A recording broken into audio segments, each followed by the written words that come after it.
Ang ingay gutsara ni Anton laban sa porselana ay tanging tuno na bumabasag sa katahimikan ng hapagkainan, nakakabinging katahimikan na sumasakal sa bawat gabi katulad ng nakaraang 15 taon.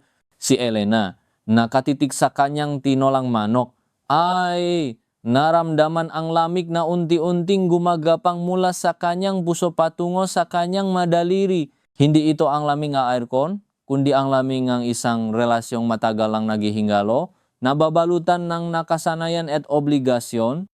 Magkatabi sila sa kanilang malaking bahay sa Project Delapan, Quezon City. Ngunit milya-milya ang layo nga kanilang mga kaluluwa. Kumusta ang araw mo? Tanong ni Anton.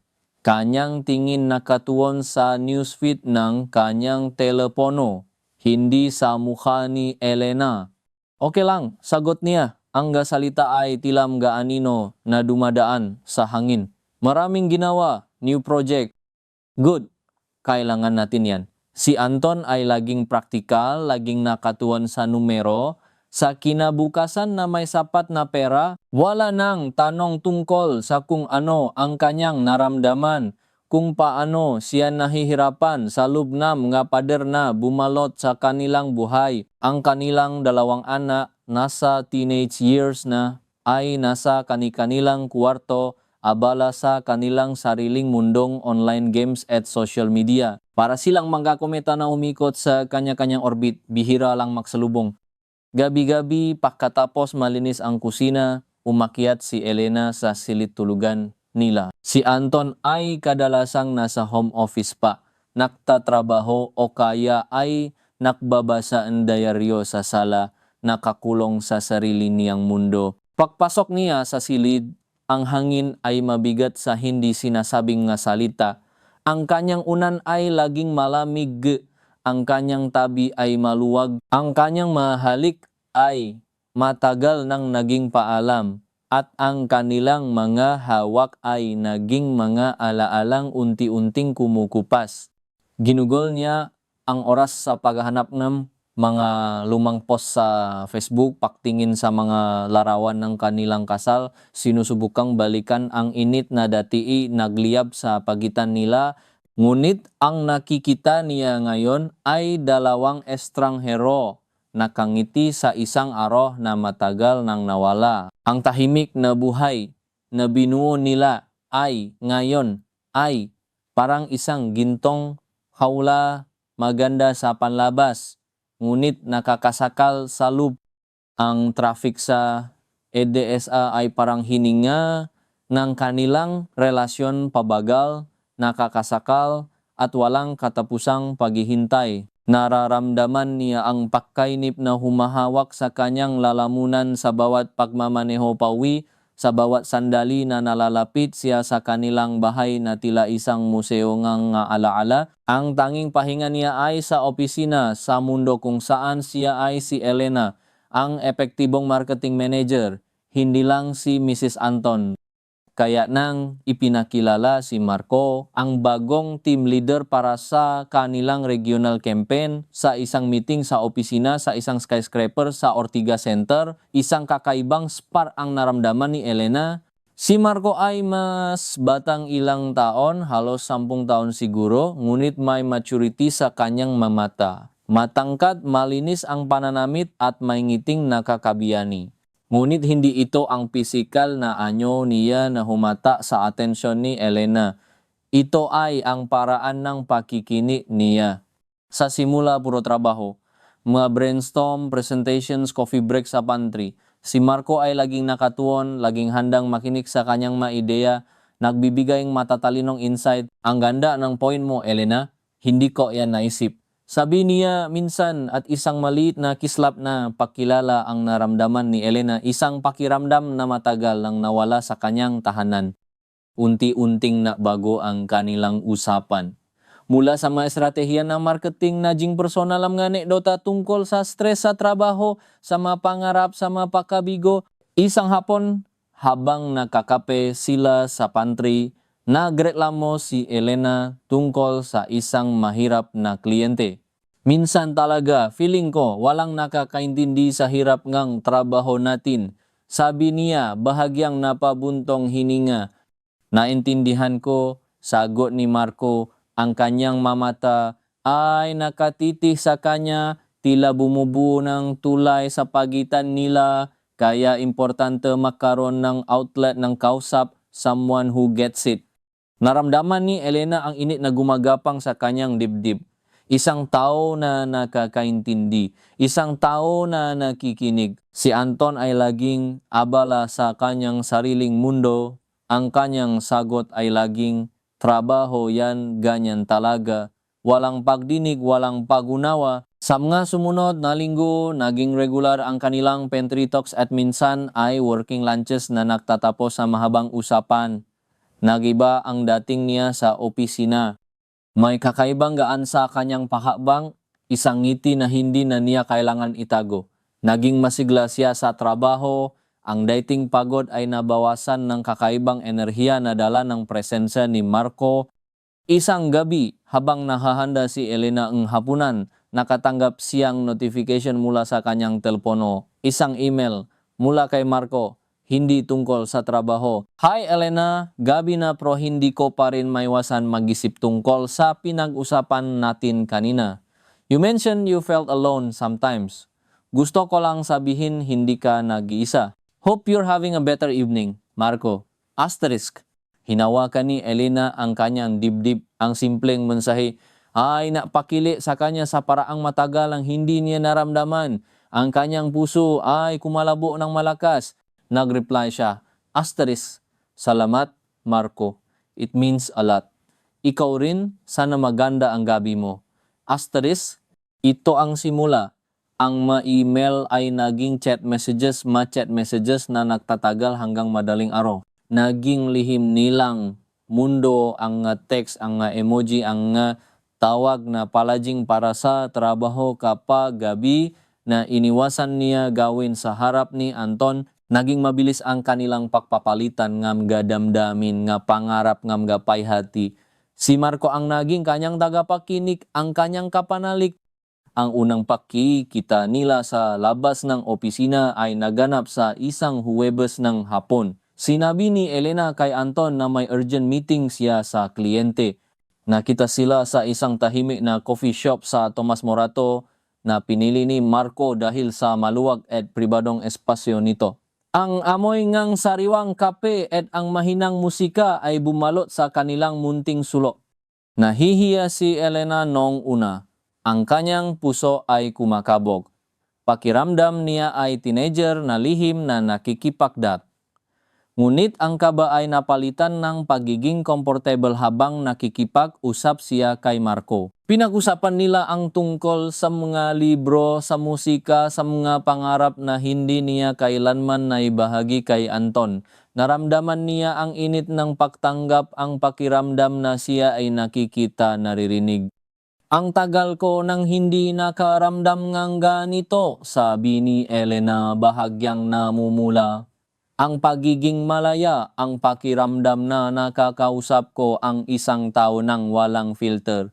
Ganyan ka rin sa akin, Elena, sagot ni Marco, ang kanyang ngiti ay nakaka-relax. May connection tayo, ramdam ko.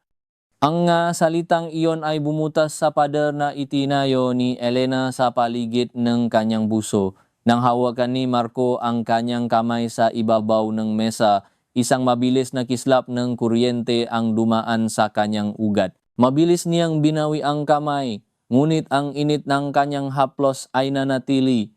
Ang kape ay lumamig, ngunit ang damdamin ay nag-alab. Habang pawis siya sa kanilang bahay, ang tingin niya sa paligid ay nakbago. Ang mga billboard sa EDSA, ang mga ilaw ng siyudad, ang tuno nga bus, lahat ay tila nagsasayaw sa ritmo ng kanyang bagong naramdaman. Nakasala siya ngunit pakiramdam niya ay nabuhay siya muli. Ang lihim na pagtatapo ay naging mas madalas. Minsan, sa mga business trip, makasama silang makbook ngang makahiwalay na kwarto sa isang hotel sa Ortigas Center. Ngunit nagtatapos ang gabi sa iisang kama. Ang unang gabi na iyon ay isang halo nga takot at pagnanasa. Ang kaba habang naglalakad siya sa mahabang koridor ng hotel. Ang pahinga niya ay mabigat. Ang pagpasok niya sa kwarto ni Marco, ang pagharap ng kanilang nga mata, ang paggawa sa kanyang kamay, lahat ay tila na sa isang slow motion dream. Nang maksalubong ang kanilang mga labi, ang lahat ng pagkabigo, ng pagkalungkot, ng pagkauhaw sa pagmamahal ay sumabog. Ang kanilang mga yakap ay puno ng pagnanasa na matagal ng pinigilan. Sa bawat hali, sa bawat haplos, naramdaman ni Elena ang pagiging ang pagiging mahalaga. Ngunit sa bawat sandali ng pagnanasa, sumasabay din ang isang malalim na pakiramdam ng pagkakasala. Ang mukha ni Anton at ng kanyang nga anak ay sumilip sa kanyang isipan, tilam nga multo na napaparamdam. Ginagawa ko ba ang tama? Bulong niya kay Marco isang gabi habang nakahiga sila sa dilim, ang liwanag ng siyudad ay sumisilip sa bintana ng hotel. Hinaplos ni Marco ang kanyang buhok. Ang alam ko, Elena, masaya ka sa piling ko at iyan ang mahalaga. Pero sapat ba ang masaya? Sapat ba ang panandaliang kaligayahan para sirain ang isang buhay? Ang pagtatakpo ay hindi lang sa hotel. Minsan, pagkatapos ang trabaho, makikita sila sa Legazpi Active Park sa Makati. Sa paglubong nga araw, habang ang mga joggers ay abala sa kanilang pagtakbo at ang mga bata ay naglalaro sa kalapit na playground, mag-uusap sila sa isang liblib na bench. Ang ganda ng setting, ang ginto at kahel na kulay ng kalangitan, ang sariwang hangin, ang managkikislap na ilaw ng mga gusali sa paligid ay tila sumasalamin sa kaguluhan ng kanilang damdamin.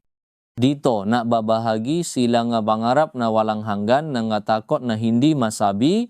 Dito, ang kanilang koneksyon ay naging mas malalim, mas tunay. Isang hapon habang naglalakad sila sa Legazpi Park, huminto si Marco sa isang malaking puno. Alam mo, Elena, sabi niya, hawa ang kanyang kamay. Dito ako naging totu sa sarili ko. Dito ko naramdaman na may pamilya ako kahit hindi by blood. Ang masalita ni Marco ay bumalot kay Elena, pamilya. Ang salitang iyon ay parang patalim na bumaon sa kanyang puso. Siya ay may pamilya, isang asawa, maana, isang tahanan. Ngunit bakit pakiramdam niya ay wala siyang anumang koneksyon doon?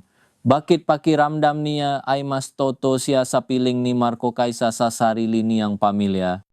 Ang bawat tawa ni Anton ay isang paktalon ng kanyang puso. Sa takot na baka may narinig, may nakita. Ang kanyang telepono ay naging extension kanyang lihim. Laging nakahawa sa kamay, laging nasa silent mode.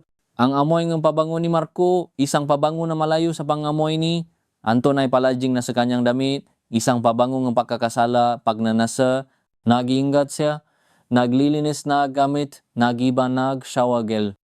Ngunit ang guilt ay parang anino na sumusunod sa kanya, lalong lumalaki sa dilim. Ang bahay ay naging mas tahimik.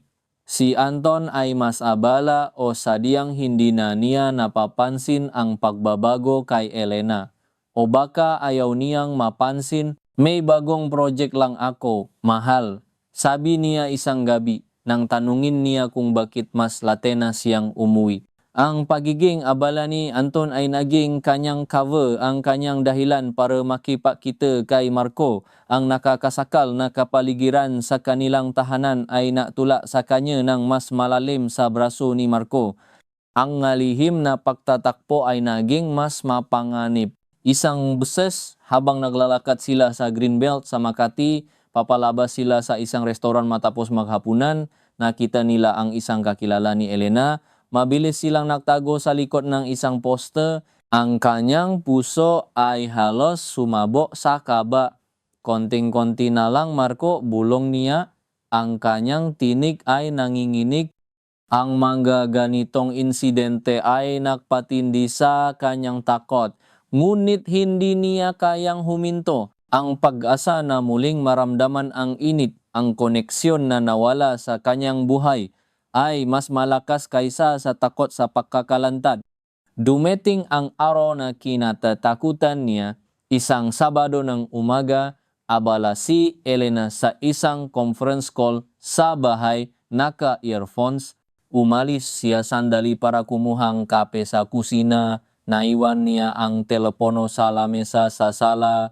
Si Anton galing sa gym ay hinanap ang kanyang cellphone para tingnan ang basketball scores. Nakita niya ang telepono ni Elena. Isang mensahe ang nag-pop up sa screen mula kay Marco. Asterisk, "Good morning love, hope you slept well, can't wait to see you later. Thinking of you." Asterisk. Ang mundo ni Elena ay biglang tumigil. Ang kape ay bumagsak sa sahig at ang kanyang kamay ay nanginginig. Nakatayo si Anton sa harap niya. Ang kanyang mukha ay blanco. Ang kanyang mata ay walang emosyon. Ngunit ang kanyang kamay ay mahigpit na nakakapit sa telepono ni Elena. Ang mensahe ay nakabukas pa rin. Elena, ang tinig ni Anton ay hindi galit, hindi malakas, kundi malalim na may lamig na bumabalot sa buong silid. Ano ito? Ang kanyang lalamunan ay tila may bara. Wala siyang masabi.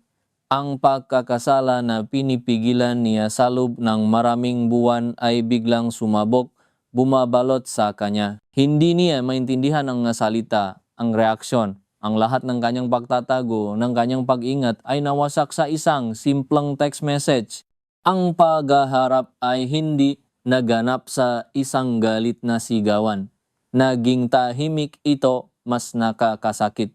Umupo si Anton sa sala, ang kanyang mga mata ay nakatitik sa kawalan. Si Elena naman ay naupo sa isang sofa malayo sa kanya. Paano? Tanong ni Anton. Ang kanyang boses ay halos pabulong. Kailan pa? Bakit? Sa bawat tanong, naramdaman ni Elena ang pagkasira ng bawat pada, ng bawat depensa. Ikinuwento niya ang lahat, ang pakiramdam ng pagkalungkot, ng pagiging hindi naunawaan, ang paghahanap ng koneksyon. Hindi niya sinubukang ipagtanggol ang kanyang sarili. Sinabi lang niya ang katotohanan, ang kanyang katotohanan. Naramdaman ko na parang hindi na ako ikaw, Anton. Sabi niya, ang kanyang boses ay nanginginig sa luha. Parang multo lang ako sa sarili nating bahay.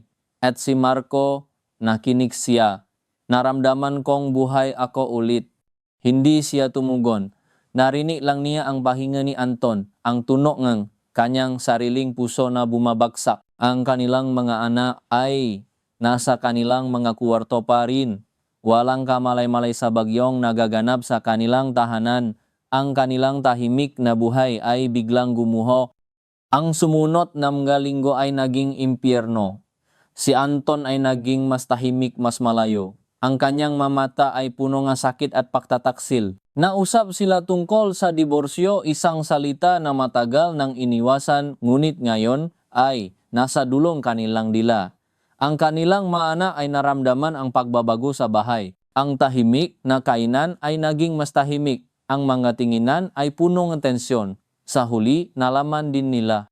Narinig nila ang pag-usap ng kanilang mga magulang. Nakita nila ang luhang kanilang ina, ang sakit sa mukhang kanilang ama. Bakit ma? Tanong kanyang anak na babae.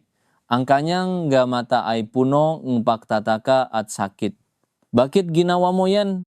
Ang tanong ay tumago sa buto ni Elena. Wala siyang masabi. Ang kanyang dahilan, ang kanyang kaligayahan ay tila walang saysay sa harap ng sakit na idinulot niya sa kanyang mga anak. Nagdesisyon si Anton na kailangan nilang maghiwalay. Lumipat si Elena sa isang condo unit sa BGC. Walang galit, walang sigawan, tanging isang malalim na kalungkutan at pagkabigo. Ang kanyang dating buhay ay naiwan sa bahay na binuo nila, kasama ang kanyang anak na ngayon ay tumitingin sa kanya ng may samaang loob. Sinubukan ni Elena na bumuo ng isang bagong buhay kasama si Marco. Ngunit ang kanilang relasyon na nabuo sa lihim at pagnanasa ay hindi nakatagal sa matinding liwanag ng araw. Ang guilt ay sumusunod kay Elena. At ang presensya ni Marco ay nagpapaalala lang sa kanyang lahat na wala niya. Naging mabigat ang kanilang mausapan, ang kanilang mahawa ay hindi na puno ng dating kilig kundi ng isang pakiramdam ng responsibilidad. Ang trabaho ni Marco ay naapektuhan din. Ang mga kasamahan nila sa trabaho ay naging tahimik, ang mga bulungan ay naririnig niya sa bawat sulok, ang relasyon na dating naging kanyang kaligtasan ay naging isa ring hawla, punong guilt at regrets. Isang hapon habang nag-uusap sila sa isang coffee shop, sinabi ni Marco kay Elena na kailangan nilang mapahinga. Hindi ko na kaya, Elena, sabi niya, ang kanyang mata ay puno ng pagod. Ang bigat para akong may daladalang bato. Ang masalita niya ay bumiyak sa puso ni Elena. Ang taong nagbigay sa kanya ng pakiramdam ng buhay ay siya ring nagpapaalala sa kanya ng kanyang pagkawasa. Ang pagtataksil ay hindi lamang nagwasa ang kanyang pamilya, kundi pati na rin ang kanyang sarili. Ang paghahanap niya ng kaligayahan ay nagdulot lamang ng mas malalim na kalungkutan. Ngayon, naiisa si Elena sa kanyang tsondo sa BGC. Ang kanyang buhay ay tahimik pero hindi na nakakasakal. Ito ay maluwag, ngunit walang laman. Paminsan-minsan, nakikita niya ang kanyang anak, ngunit ang kanilang mangiti ay hindi na kasing init ng dati at ang kanilang matingin ay puno pa rin ng hindi masabing tanong. Si Anton ay napapatuloy sa kanyang buhay.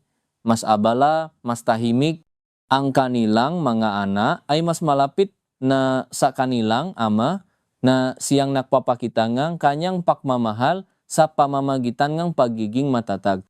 Si Elena ay naiwan sa isang buhay na punong panghihinayang. Ang alaala ng lihim na sandali kasama si Marco ay nagpaalala sa kanya ng isang panandaliang kaligayahan na nagdulot ng panghabang buhay na sakit. Ang bawat gabi, tinitignan niya ang mailaw ng siyudad mula sa kanyang bintana. Ang ingay nga, Manila ay tila isang malalim na pahinga. Ang kanyang desisyon ay nagdulot ng masugat na hindi na kailanman maghihilom. Ang pahanap niyang paibig sa labas ng kanyang tahanan ay naktula sa kanya sa isang landas ng kalungkutan na naiwan sa kanya ang isang walang laman na puso at isang pamilyang wasa. Ang kanyang kwento ay isang paalala na ang mga kasalanan ay may mabigat na presyo at ang mga bunga ng pagtataksil ay madalas na hindi na muling mababalik sa dati. Ang buhay niya ay isang testamento sa mga komplikasyon ng puso at sa walang hanggang bigat ng pagpipilian na ginawa sa dilim.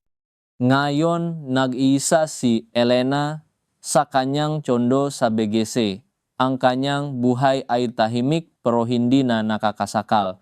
Ito ay maluwag ngunit walang laman. Paminsan-minsan, nakikita niya ang kanyang anak, ngunit ang kanilang mangiti ay hindi na kasing init ng dati at ang kanilang matingin ay puno pa rin ng hindi masabing tanong. Si Anton ay nagpapatuloy sa kanyang buhay, mas abala, mas tahimik. Ang kanilang mga anak ay mas malapit na sa kanilang ama na siyang napapakita ng kanyang pagmamahal sa pamamagitan ng pagiging matatag. Si Elena ay naiwan sa isang buhay na puno ng panghihinayang.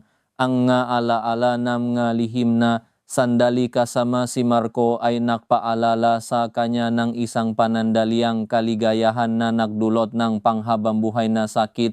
Ang bawat gabi tinitingnan niya ang mga ilaw nga siyudad mula sa kanyang bintana. Ang ingay ngang Manila ay tila isang malalim na pahinga. Ang kanyang madesisyon ay nagdulot ng masugat na hindi na kailanman maghihilom. Ang paghahanap niya ng pag-ibig sa labas ng kanyang tahanan ay naktula sa kanya sa isang landas ng kalungkutan na nakiwan sa kanya ng isang walang laman na puso at isang pamilyang wasak. Ang kanyang kwento ay isang paalala na ang mga kasalanan ay may mabigat na presyo at ang mga bungang pagtataksil ay madalas na hindi na muling mababalik sa dati. Ang buhay niya ay isang testamento sa mga komplikasyong ng puso at sa walang hanggang bigat ng pagpipilian na ginawa sa dilim.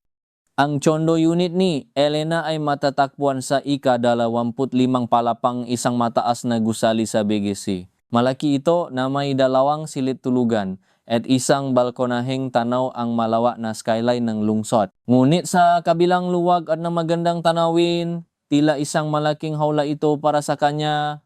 punong katahimikan na sumisigaw ang kanyang kalungkutan. Ang mga kasangkapan ay bago at moderno. Pinili niya mismo, ngunit walang init, walang ngalalang buhay pamilya na minsan niyang tinamasa. Ang madingding ay malinis, puti, walang larawan ng kanyang mga anak na nakasabit, malarawan na naiwan sa lumang bahay, kasama ang kanyang lumang buhay.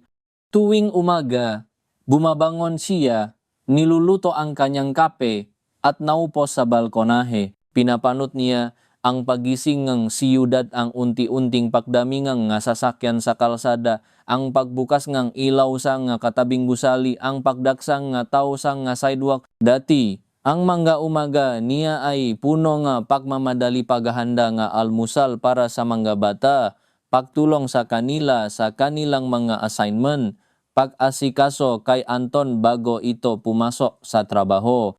Ngayon, tanging ang tuno ng kanyang pagigop ng kape at ang malayong ugong ng trapiko ang kanyang naririnig. Ang matuno na ito, na dati niyang hindi napapansin sa gitna ng ingay nga, kanyang pamilya ay ngayon ay tumutunog na parang isang malaking orkestra ng pag-isa.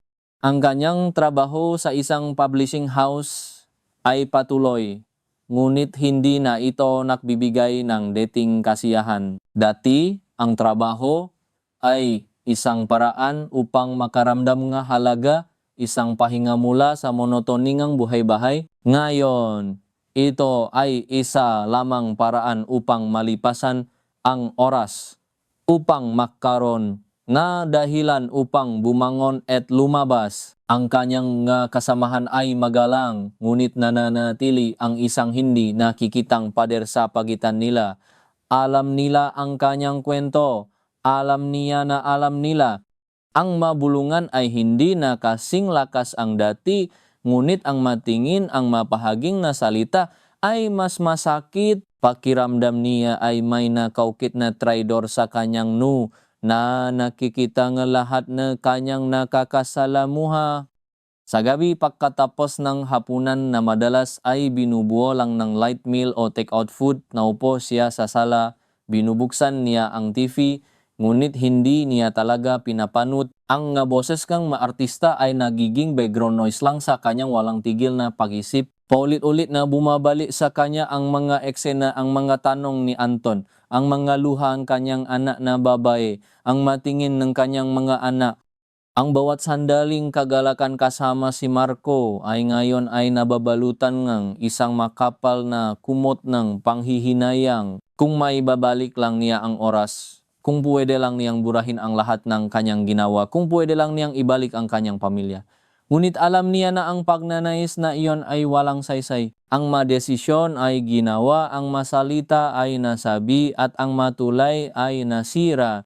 Minsan, sinusubukan niyang makbasa ng libro, isang bagay na dati niyang kinagigiliwan, ngunit hindi niya matutukan ang mga pahina. Ang bawat linya, ang bawat kwento ay nagpapaalala lang sa kanyang-kanyang sariling nasirang naratibo. Ang tauhan sa mga libro ay mayroong buhay na punong pag-asa at kaligayahan, isang bagay na tila nawala na sa kanya.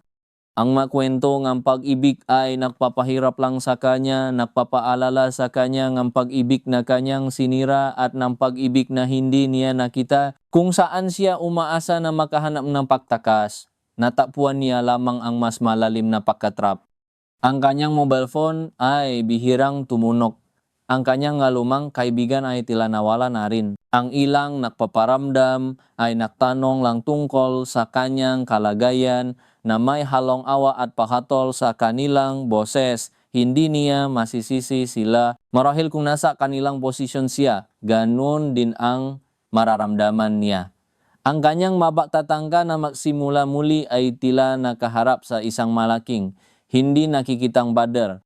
Ang pinakamahirap na bahagi ay ang mga araw na nakikita niya ang kanyang mga anak tuwing Sabado, pinapayagan siyang dalhin sila para maghapunan o mag-shopping. Sinusubukan niyang maging masaya, maging magaan ang kalooban, upang kahit paano ay may balik ang dating koneksyon. Ngunit ang kanyang anak na lalaki, si Miguel, na 14 na taon, ay madalas na tahimik, sumasagot ng opo o hindi po lamang. Ang kanyang anak na babae, si Sofia na 12 na ay mas vokal, ngunit ang kanyang tanong ay matatalim, punong samang loop na nakatago sa likod ng malambing na tinik. Ma, bakit hindi ka na lang bumalik sa amin ni Papa? Tanong ni Sofia isang araw habang kumakain sila ng ice cream sa isang mall. Ang tanong ay bigla at walang pag-alinlangan, sadyang tumagos sa katahimikan na madalas bumabalot sa kanilang mga pagtatagpo. Napahinto si Elena. Ang kutsara ay nakalutang sa ere. Anak, hindi na ganun kadalian, mahinang sagot niya. Pinilit niyang ngumiti, ngunit naramdaman niya ang panginginig ng kanyang labi. Maraming nangyari. Pero kung hindi ka naman umalis, hindi naman mangyayari ang lahat ng to, di ba? Patuloy ni Sofia. Ang kanyang mata ay matalim. Puno ang pagkagalit na hindi pa rin nawawala. Masaya naman tayo dati, di ba? Kahit sinasabi mong hindi. Ang salita ni Sofia ay parang saksak sa puso ni Elena. Hindi niya masagot. Paano niya ipapaliwanag sa isang bata ang kanyang pakalungkot, ang kanyang pakiramdam ng pagiging hindi nakikita, ang kanyang paghahanap ng koneksyon? Paano niya ipapaliwanag ang isang bagay na kahit siya mismo ay nahihirapang unawain sa kanyang sarili? Ang pagpipilian na ginawa niya ay nakmula sa isang lugar ng matinding sakit, ngunit ang sakit na idinulot nito sa kanyang anak ay mas matindi pa. Alam mo, ma, dakdak ni Miguel na bihira maksalita, si Papa okay naman siya. Pero malungkot pa rin siya. Ang boses ni Miguel ay hindi galit kundi punong isang malalim na kalungkutan na nagpahirap kay Elena. Ito ay ang tunong ng isang bata na kailangang maging matanda ng maaga. Napaya si Elena. Hindi niya napigilan ang kanyang luha. Hindi na mahalaga kung nasaan sila kung may mataong nakatingin. Patawarin niyo ako, mana, bulong niya. Ang kanyang tinig ay nabasak ng kanyang pagiyak. Patawarin niyo ako. Hinawakan ni Sofia ang kanyang braso, ang kanyang mata ay lumambot. Ma, ayaw naman naming maging malungkot ka. Iyon ang simulangang isang unti-unting napakabagal na pagbabago. Hindi ito nangangahulugang pagbapatawad o pagbabalik sa dati. Ngunit sa halip na galit, mayroong bahid ng awa sa tingin ng kanyang mga anak. Ang kanilang mapuso ay nasaktan, ngunit hindi ganap na nagmatigas. Nagpatuloy si Elena na subukang bumuo ng bagong koneksyon sa kanila, kahit na ang bawat pagtatangka ay puno ng hirap at pagdududa. Nagpatuloy ang mga buwan, ang bawat araw ay isang ulit ng kanyang mga pagkakamali. Ang mga ilaw ng siyudad ay patuloy na nagniningning sa labas ng kanyang bintana. Ngunit hindi na nito sinisimbolo ang pag-asa. Sa halip, ito ay isang paalala ng kanyang isolasyon milyon-milyong tao. Bawat isa ay may kanya-kanyang buhay, kanya-kanyang kwento, at siya ay nag-isa. Isang munting tuldo lamang sa malaking canvas ng Manila. Isang araw, habang papawis siya mula sa trabaho, dumaan siya sa isang art gallery. Bihira siyang pumunta sa mga ganitong lugar. Mas gusto niyang manatili sa kanyang tsondo. Ngunit may isang kakaibang lakas na nagtula sa kanya upang pumasok. Ang gallery ay tahimik, puno ng modernong painting at iskultura. Ang bawat piraso ay may sariling kwento, sariling emosyon. Sa isang sulok, mayroong isang painting ng isang babay na nakatingin sa malayo. Ang kanyang mukha ay puno ng kalungkutan, ngunit may bahid ng pag-asa. Napahinto si Elena sa harap nito. Naramdaman niya ang isang kakaibang koneksyon sa gawa. Hindi niya alam kung gaano katagal siyang nakatayo doon. Ang babae sa painting ay tila sumasalamin sa kanyang sariling kaluluwa. Ang kalungkutan ay malalim, ngunit ang pag-asa ay isang munting liwanag na hindi kailanman nawawala. Ito ay isang pag-asa na hindi para sa pagbabalik ng dati, kundi para sa isang bagong simula, isang pagtanggap. Sa sandaling iyon, may nagbago sa kanya. Hindi ito isang agarang pagbabago, ngunit isang simula. Hindi niya may babalik ang kanyang pamilya. Hindi niya may babalik ang kanyang nakaraan. Ngunit marahil, mayroon pa siyang magagawa sa kanyang hinaharap. Hindi para sa kaligayahan na kanyang hinanap sa labas ngang kanyang tahanan, kundi para sa kapayapaan sa loob ngang kanyang sarili. Nagsimula siyang magbasa muli, ngunit sa pagkakataong ito, hindi mga kwento nga pag-ibig kundi mga libro tungkol sa self-help, spirituality, at personal growth. Sinubukan niyang unawain ang kanyang sarili, ang kanyang nga motibasyon, ang kanyang nga pagkakamali. Naintindihan niya na ang paghahanap niya ng koneksyon kay Marco ay hindi lang tungkol kay Marco, ito ay tungkol sa isang mas malalim na kawalan sa kanyang sarili, isang kawalan na sinubukan niyang punan sa labas. At nang matakpuan niya ang sarili sa isang lugar ng panandaliang paghahanap, nakalimutan niya ang lahat ng kanyang pinahahalagahan. Isang hapon, nakatanggap siyang tawag mula sa kanyang ina, Elena. Ang boses nito ay may halong pag-alala. Kumusta ka na diyan? Hindi ka na gaanong dumadalaw. Ang kanyang ina ang isa sa ilang tao na nanatili sa kanyang tabi kahit na alam nito ang lahat. Ang pagmamahal ng isang ina ay walang kondisyon, ngunit mayroon pa ring sakit sa tinik ng kanyang ina. Okay lang po ako, sagot niya. Busy lang po sa trabaho. Huwag mong kalimutan ang iyong sarili, anak, sabi ng kanyang ina. Laging mayroong liwanag pagkatapos ng dilim.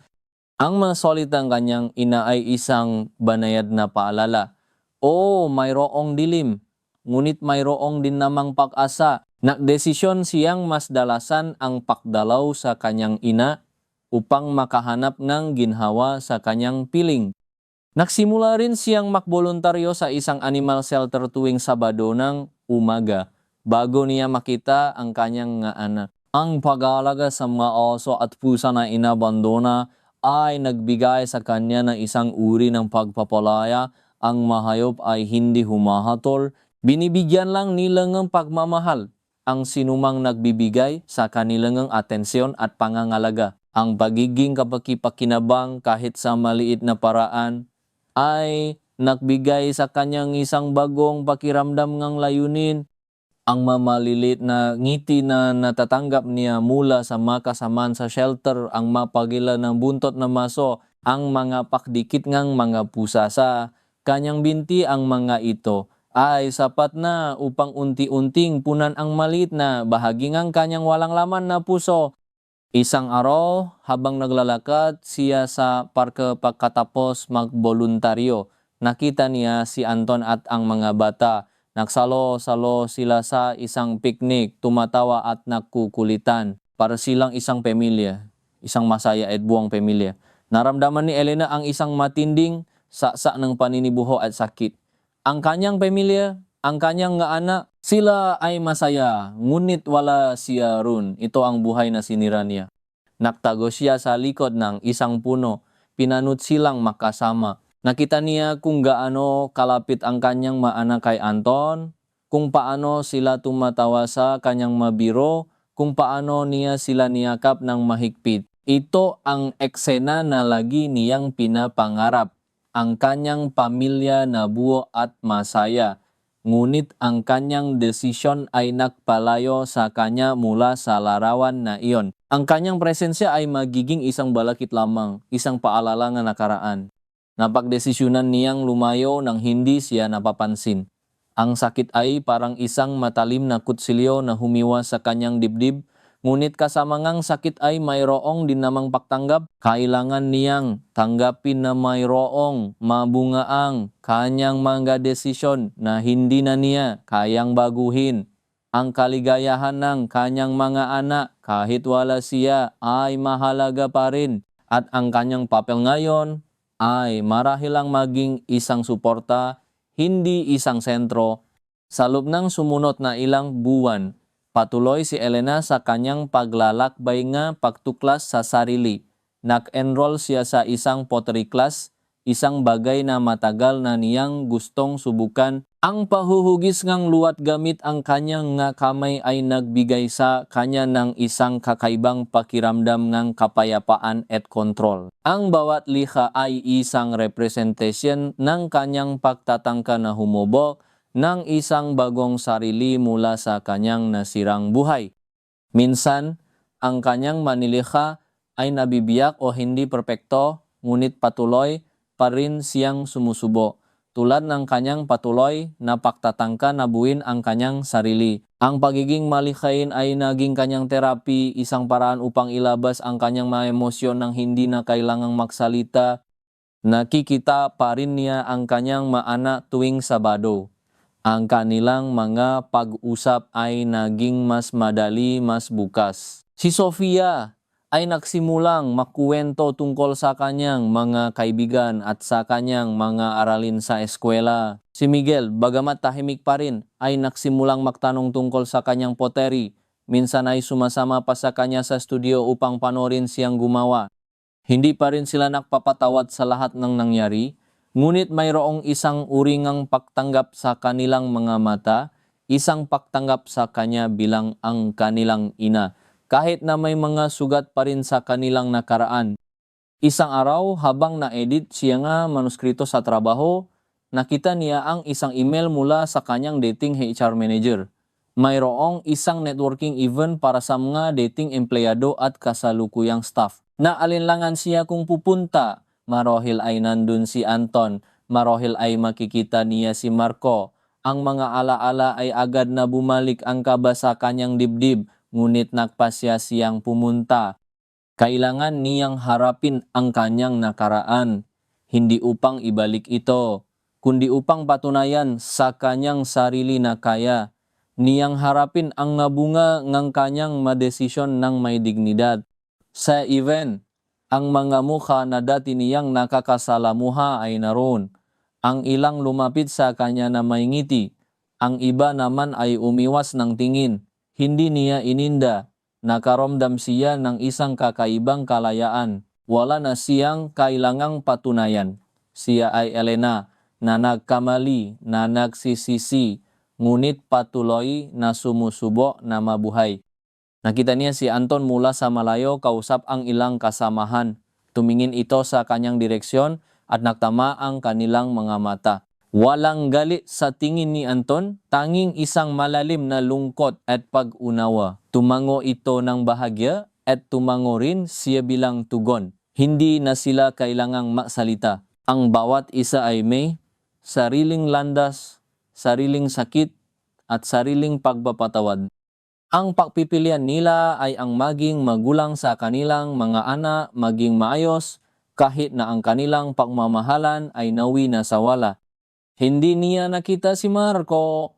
Nagpapasalamat siya rito. Ang pagtingin sa kanya ay magpapaalala lang sa kanya ng isang pagpili na nakdulot ng malalim na pinsala. Ang kanyang kwento kasama si Marco ay natapos na, isang kabanata na kailangan niyang isara ng tuluyan.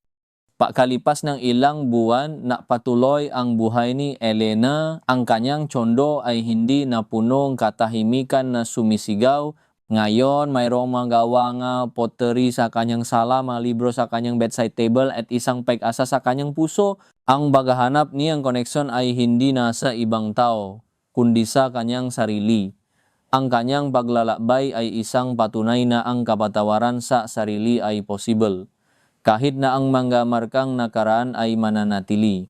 Naging mas madalas ang kanyang pagdalaw sa kanyang anak.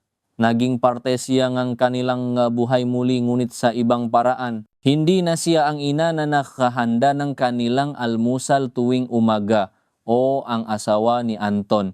Siya ay si Elena, ang kanilang ina na nakakamali ngunit patuloy na nakmamahal sa kanila ng walang hanggan. Ang kanilang mangiti ay unti-unting bumalik, hindi kasing init ng dati ngunit puno ng pag-unawa. Ang kanilang matingin ay puno pa rin ng hindi masabing tanong, ngunit mayroon na ring bahid ng pagmamahal. Isang araw, habang naglalakad sila sa mall, hinawakan ni Sofia ang kanyang kamay. Ma, sabi ni Sofia, salamat po at nandito ka pa rin. Ang mga salita ni Sofia ay parang musika sa kanyang nga tainga. Hindi ito pagpapatawad, ngunit ito ay isang simula. Ito ay pagtanggap, niyakap niya ang kanyang anak.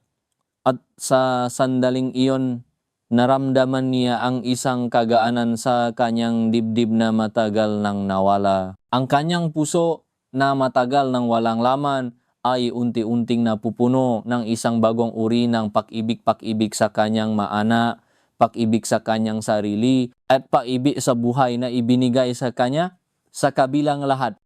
Patuloy siyang nagtatrabaho, nagboboluntaryo, at nag-aral ng potri. Nagsimula siyang sumulat ng isang personal journal. Isinusulat ang kanyang masalubin, ang kanyang mapanghinayang at ang kanyang mapangarap. Ito ay naging isang paraan upang unawain ang kanyang sarili, upang harapin ang kanyang nga demonyo, at upang ipagpatuloy ang kanyang paglalakbay. Ang kanyang buhay ay tahimik pa rin, ngunit hindi na ito malungkot. Ito ay punong layunin, punong pag-asa. Ang mailaw ng siyudad ay patuloy na nagnininging sa labas ng kanyang bintana, ngunit hindi na ito simbolo ng kanyang pag-isa. Ngayon, ito ay isang paalalang mundo na nagpapatuloy, ng buhay na nagbabago, at ng kanyang sariling kakayahan na bumangon mula sa abo. Ang mga sugat ay naroon pa rin at mananatili. Ang panghinayang ay isang bahagi na ang kanyang pagkatao, ngunit natutunan na niyang mabuhay kasama nito. Natutunan na niyang tanggapin na ang buhay ay puno nga pagsubok, mga pagkakamali at mga aral. Ang kanyang kwento ay hindi na lamang kwento ng pagtataksil at pagkawasak, kundi kwento din ng pagkabuhay muli, ng pagtuklas sa sarili, at ng paghahanap ng kapayapaan sa gitna nga gumuho. Ang mabungang kanyang mga desisyon ay mabigat, ngunit ang kanyang puso ay hindi nabasag. Ito ay nabuo muli, ngunit sa ibang paraan. Ito ay may magapilat, ngunit mas malakas. Ang kanyang buhay ay isang patunay na kahit sa pinakamadilim na kabanata, mayroong paring pagkakataon para sa liwanag, para sa paglago, at para sa isang bagong simula. Isang bagong pagkataon upang bumuang isang buhay na may kahulugan. Ang kanyang paglalakbay ay nagpatunay na ang paghahanap ng kaligayahan sa labas ay pansamantala, ngunit ang kaligayahan na matatagpuan sa loob, sa pagtanggap ng sarili at sa pagharap sa mga bunga ng sariling pagkakamali ay tunay at walang hanggan. Sa kanyang mapaglalakad sa parke, sa kanyang paggawa nga pottery, sa bawat ngiti nga kanyang maana, at sa bawat kape sa kanyang balkonahe, nakita niya ang halaga nga kanyang buhay. Hindi ito perpekto, hindi na ito ang buhay na pinangarap niya nun, ngunit ito ay ang buhay niya. At ngayon, natutunan na niyang mahalin ito sa lahat ng kanyang mapakukulang at sa lahat ng kanyang maarol. Ito ay isang buhay na binubuo nga piraso nga paasa, patanggap at isang tahimik na kapayapaan. Nasimula siyang makaroon nga maliit na grupo nga kaibigan sa pottery class at sa animal shelter. Mga taong walang alam sa kanyang nakaraan o kung may alam man ay hindi humahatol. Sila mga kasama sa paglalakbay nagbibigay inspirasyon at suporta. Ang pakikipag-ugnayan sa kanila ay hindi katulad ng dating pakikipag-ugnayan niya sa kanyang nga kaibigan na puno nga pagbabahaginan ng mga personal na kwento at pag-alala. Ito ay mas simple, mas puro, nakabatay sa makakasamang interes at sa pagtanggap. Minsan, may nagtanong sa kanya sa pottery class kung bakit siya nagsimulang bagong hobby. Sumagot siya, kailangan kong gumawang isang bagay na bago, isang bagay na aking sarili. Ang masalitang iyon ay mayroong mas malalim na kahulugan kaysa sa kanyang iniisip. Ang paghahanap niyang bagong bagay ay paghahanap din ng bagong identidad. Isang identidad na hindi nakasalalay sa kanyang nakaraan, kundi sa kung sino siya ngayon at kung sino ang nais niyang maging. Sa kanyang trabaho, nag-apply siya para sa isang posisyon bilang senior editor. Isang posisyon na dati niyang iniwasan dahil sa tingin niya ay kulang siya sa kumpiyansa. Ngunit ngayon, sa bawat araw na lumilipas, unti-unting nabalik ang kanyang kumpiyansa. Nakuha niya ang posisyon. Hindi ito pakpapatunay sa iba, kundi pakpapatunay sa kanyang sarili na may kakayahan pa siya, na may halaga pa siya. Ang pagiging senior editor ay nagbigay sa kanya ng mas maraming responsibilidad at mas maraming pakikipag-ugnayan sa mga may agda. Naging mas nakikibahagi siya sa prosesong paglikha, isang bagay na nagbigay sa kanyang kagalakan. Ang kanyang apartment ay nagbago rin, bagamat walang mga litrato ng pamilya. Mayroon ng mga sarili niyang likha na potri, mga libro na may mga personal na marka, at mga halaman na kanyang inaalagaan. Ang mahalaman ay naging isang simbolo para sa kanya ang paglago, ang pangangailangan ng pangangalaga, at ang kagandahan ng bawat yugtongang buhay. Isang gabi, habang nakaupo siya sa kanyang balkonahe, umihip ang malamig na hangin ng Disyembre. Nalalapit na ang Pasko. Ang Pasko ay dati niyang kinatatakutan dahil sa pag-isa. Ito ay isang panahon ngang pamilya at kagalakan. Mga bagay na pakiramdam niya ay nawala sa kanya. Ngunit sa taong ito mayroong kakaibang pakiramdam.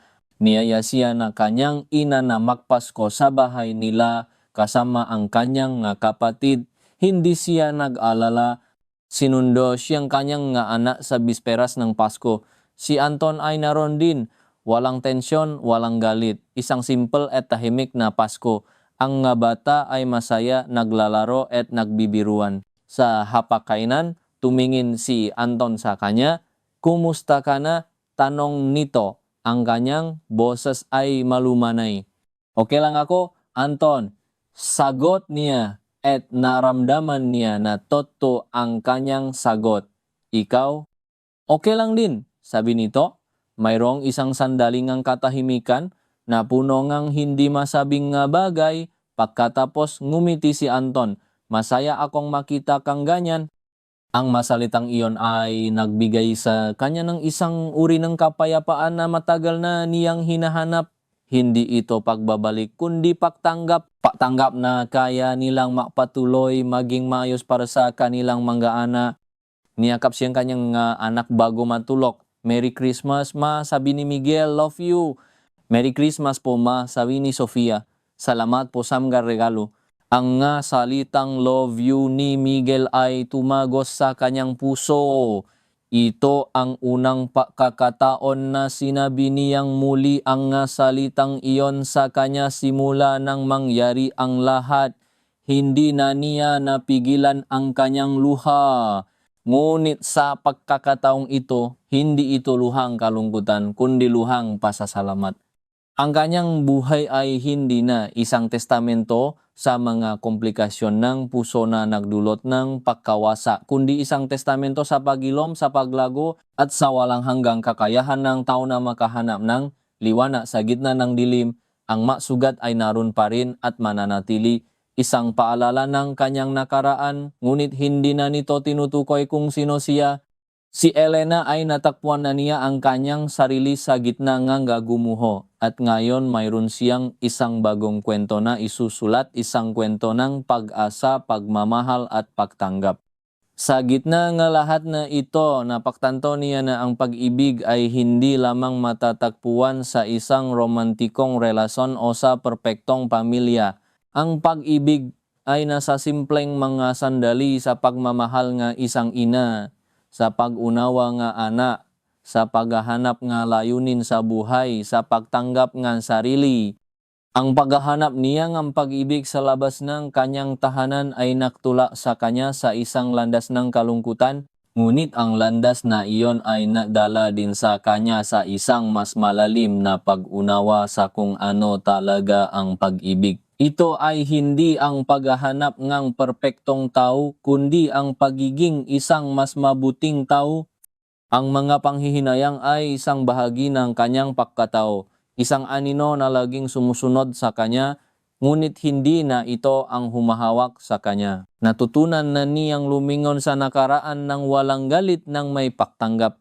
Ang bawat pagkakamali ay isang aral, bawat sakit ay isang pagpapanday ng kanyang kaluluwa. Ang kanyang puso na minsan ay naramdaman niyang walang laman, ay dahan-dahang napupuno na pagmamahal na kanyang ibinibigay sa kanyang sarili at sa mga taong nasa kanyang paligid. Ang Chondo unit niya sa BGC na dating sumasalamin sa kanyang pag-isa ay ngayon ay puno ng kwento ng kanyang pagilom. Ang magawa niyang pottery ay hindi lamang palamuti, kundi mga simbolo ng kanyang pagbabago. Ang kanyang mga halaman ay lumalago, tulad ng kanyang pag-asa. Ang mailaw nga si Yudad ay patuloy na nagnininging. Sa bawat ilaw, nakikita niya ang bawat pagkakataon, bawat pangarap at bawat simula. Ang kanyang paglalakbay ay isang mahaba at masakit na proseso. Ngunit ito ay isang proseso na nakdulot ng tunay na kalayaan. Kalayaan mula sa galit, kalayaan mula sa paggatol, at higit sa lahat, kalayaan mula sa kanyang sariling mga pagkakamali. Ang kanyang buhay ay hindi perpekto, ngunit ito ay toto. Ito ay punong sakit at pagilom, pagawala at pagtuklas. Yeah? At sa huli, ito ay isang buhay na natutunan niyang mahalin sa lahat ng kanyang makulubot, nga pilat at nga bagong pag-asa. Ang tuno ng Manila na dati ay isang malalim na paghinga nga niyang kalungkutan ay ngayon ay naging isang himik ng kanyang pagpapatuloy.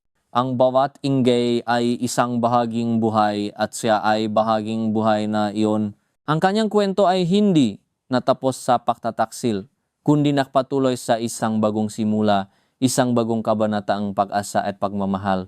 Ito ay isang kwento na napapaalala na kahit sa pinakamadilim na sandali, mayroong paring pagkakataon upang bumangon, upang lumago at upang maging isang mas mahusay na bersyon ng iyong sarili. Ang tuno ng Manila na dati ay isang malalim na paghinga ng kanyang kalungkutan ay ngayon ay naging isang himig ng kanyang pagpapatuloy. Ang bawat inggay ay isang bahaging buhay at siya ay bahaging buhay na iyon. Ang kanyang kwento ay hindi natapos sa pagtataksil, kundi nagpatuloy sa isang bagong simula, isang bagong kabanatangang pag-asa at pagmamahal. Ito ay isang kwento na nagpapaalala na kahit sa pinakamadilim na sandali, mayroong paring pagkakataon upang bumangon, upang lumago, at upang maging isang mas mahusay na bersyon ng iyong sarili. Ang simoy ng hangin ng umaga pagkatapos ng Pasko ay may dalang pangako, hindi na siya nagising na may mabigat na pakiramdam sa dibdib, kundi may ngiti sa labi. Ang salita ni Miguel I Love You ay patuloy na umalingaw sa kanyang isipan, isang matamis na kanta na napapatunay na ang pagmamahal ay hindi nawawala, nagtatago lamang at naghihintay ng tamang panahon upang muling sumibol. Pinagmasdan niya ang kanyang mga anak na mahimbing na natutulog sa masilid, na minsang naging tahimik at malungkot. Ngunit ngayon ay puno ng alala nga tawanan at pagmamahalan. Ang Pasko ay hindi lamang naging isang selebrasyon ng pagbibigayan, kundi isang selebrasyon ng pagilom at pagtanggap. Sa mga sumunod na araw, patuloy na nadama ni Elena ang kakaibanggaan sa kanyang pagkatao. Ang mga gawaing bahay na dati ay tila pabigat ay ngayon ay ginagawa niya ng may ngiti. Ang kanyang pagiging ina ay nakaroon ng panibagong kahulugan. Hindi na niya itinatago ang anumang bahagi ng kanyang sarili sa kanyang mga anak. Naging mas bukas siya, mas madaling lapitan at mas handang makinig. Nakaroon sila ngang mas mahabang pakusap tuwing hapunan. Hindi lamang tungkol sa kanilang araw sa eskwela, kundi tungkol din sa kanilang pangarap, sa kanilang takot, at sa mga bagay na gumugulo sa kanilang isipan. Napansin ni Miguel at Sofia ang pagbabago sa kanilang ina at nabigay ito sa kanilang kapayapaan. Ang kanilang ina na dati ay tila may dingding na nakaharang ay ngayon ay ganap ng kasama nila. hindi lamang bilang tagapag-alaga, kundi bilang isang kaibigan at karamay. Ang pottery studio niya ay naging kanlungan niya. Hindi lamang ang kanyang sining, kundi ang kanyang kaluluwa. Tuwing hahawakan niya ang luwad, nararamdaman niya ang koneksyon sa kanyang sarili, sa kanyang nakaraan, at sa kanyang kinabukasan. Ang bawat likha ay isang representasyon ng kanyang paglalakbay, ang mga basak, ang mga pagkabigo, at ang mga pagilom. Nagsimula siyang gumawa nga mga pottery na may mga disenyong bulaklak na sumisimbolo sa pag-asa at pag-usbong at mga hugis na kumakatawan sa pagkakaunay-unay ng buhay. Ang kanyang nga kamay ay nagiging daluyan ng kanyang damdamin at ang bawat piraso ay naglalaman ng isang bahagi ng kanyang kwento. Isang hapon, habang naglilinis siya ang kanyang studio, nakita niya ang isang lumang diurnal na matagal na niyang kinalimutan. Ito ang diurnal na ginamit niya nung una niyang sinimulan ang kanyang journey ng paghilom, puno nga pahina nga galit, sakit at kalungkutan. Sa simula, nag-aatubili siyang basahin ito. Natatakot na muling bumalik ang mga masasamang alaala, ngunit sa pahinga ng malalim binuksan niya ito. Binasa niya ang bawat salita, bawat luhang tumulo sa papel, at bawat hinaing na inilabas niya. Naramdaman niya ang sakit na muling bumalik, ngunit sa pagkakataong ito, hindi na ito nakakapanglupaypay. Sa halip, naramdaman niya ang pagmamahal sa sarili, ang pagmamahal sa babaeng minsang nawala, at ang pagmamahal sa babaeng nakahanap ng kanyang sarili. Ang pagbabasa ng kanyang madating karanasan ay nagbigay sa kanyang panibagong pagpapahalaga sa kanyang kasalukuyan. Gaano kalayo na ang kanyang narating? Gaano karami na ang kanyang natutunan?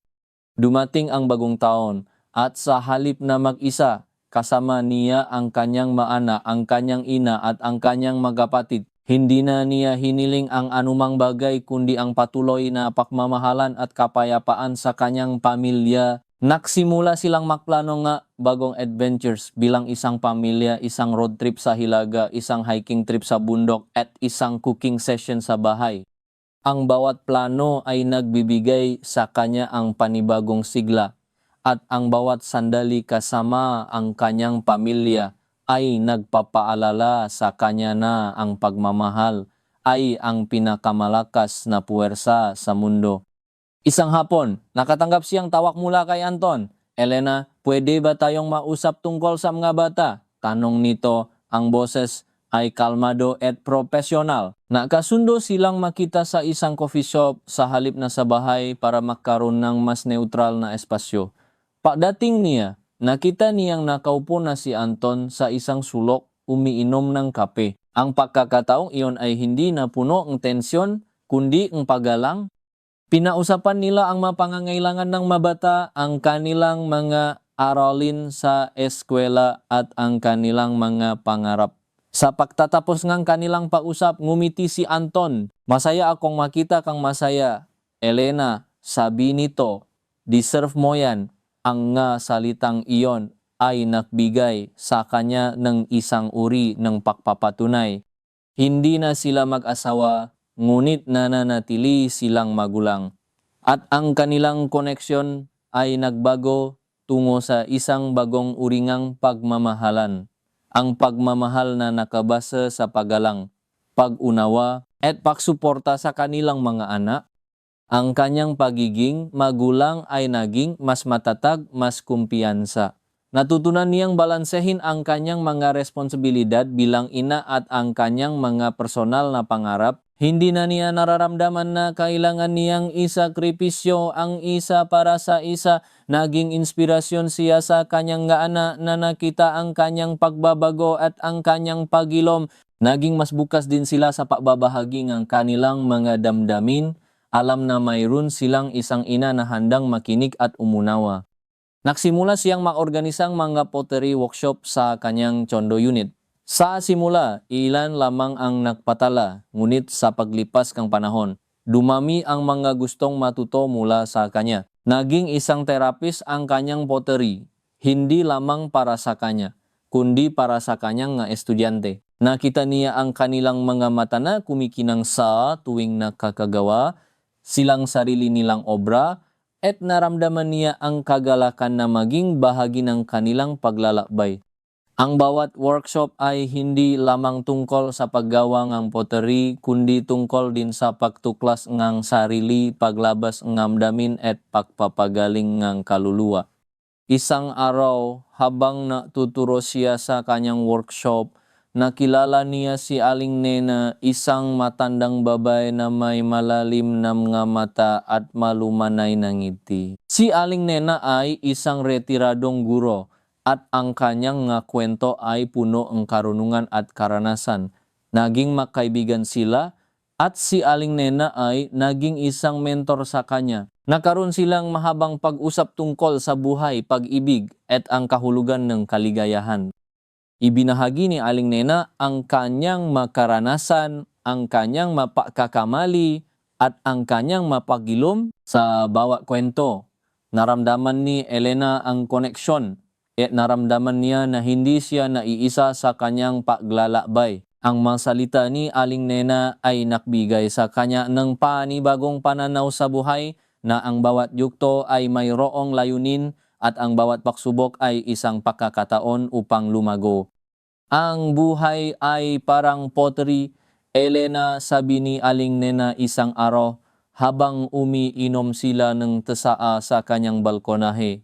Sa simula, ang luwad ay malambot at madaling hubugin. Ngunit sa paglipas ng panahon, kapag nailagay na sa apoy, ito ay tumitigas. Nakakaroon ito ng ngabita at kung minsan ito ay nababasag. Ngunit hindi ibig sabihin na wala na itong silbi. Ang mga bita ay nagbibigay ng karakter at ang mga basag ay nagpapaalala sa atin na tayo ay nakaligtas. Mahalaga ay ang pagtanggap at ang pagpapatuloy. Ang masalitang iyon ay tumagos sa kanyang puso. Ito ang kanyang kwento, ang kanyang paglalakbay. Sa paglipas ng mabuwan, ang kanyang pottery workshops ay naging mas popular. Nagsimula siyang makatanggap ng mga imbitasyon upang magturo sa iba't ibang lugar, sa mga komunidad at sa mga eskwela. Ang kanyang sining ay naging isang plataporma upang ibahagi ang kanyang kwento at upang magbigay ng inspirasyon sa iba. Nakilala niya ang iba pang mga artista, mga manunulat at mga tagapagsalita na mayroong mga kwentong pagilom at pagbabago. Naramdaman niya na siya ay bahagi nga isang mas malaking komunidad. Isang komunidad ng tao na nagsusumikap na mahanap ang kanilang sarili at ang kanilang layunin sa buhay. Isang araw, habang nasa isang art fair, may lumapit sa kanyang isang lalaki, may mangiti sa labi at mga mata na kumikinang. Siya si Leo, isang litratista na gumagawa ng mga dokumentaryo tungkol sa mga artist at kanilang mga kwento. Interesado siyang gawing dokumentaryo ang kwento ni Elena, ang kanyang paglalakbay mula sa pagkawasa tungo sa pagilom. Sa simula, nakatubili siya. Hindi ba siya handang ibahagi ang kanyang pinakamalalim na mga sugat sa publiko? Ngunit sa pakikipag-usap kay Leo, naramdaman niya ang kanyang sinseridad at ang kanyang pagmamahal sa sining. Napaktanto niya na ang kanyang kwento ay hindi lamang para sa kanya, kundi para sa mga taong nangangailangan ng pag-asa, para sa mga taong nawawala at naghahanap ng kanilang sarili. Sumang-ayon siya. Ang dokumentaryo ay naging isang proyekto na nagbago sa kanyang buhay. Sa prosesong paggawang dokumentaryo, kinailangan niyang balikan ang kanyang nakaraang karanasan, ang kanyang mapagkakamali at ang kanyang masakit. Mayroong nga araw na naramdaman niya ang lahat ng sakit na muling bumalik, ngunit sa tulong ni Leo at ng kanyang crew, naramdaman niya ang suporta at pagmamahal. Nakita niya ang kanyang sarili sa isang panibagong perspektibo, hindi bilang isang biktima, kundi bilang isang survivor, isang mandirigma na nakipaglaban at nanalo. Ang dokumentaryo ay pinamagatang ang luwat at ang puso na sumisimbolo sa kanyang pottery at sa kanyang journey ng pahilom. Ipinakita sa dokumentaryo ang kanyang magawa, ang kanyang ma-workshop at ang kanyang mapag-usap sa kanyang nga anak, sa kanyang ina at kay Aling Nena. Ipinakita rin nito ang kanyang maluha, ang kanyang matakot at ang kanyang matagumpay. Ang bawat eksena ay isang patunay ng kanyang pagbabago, ng kanyang pagilom, at ng kanyang walang hanggang pag-asa. Naging matagumpay ang dokumentaryo.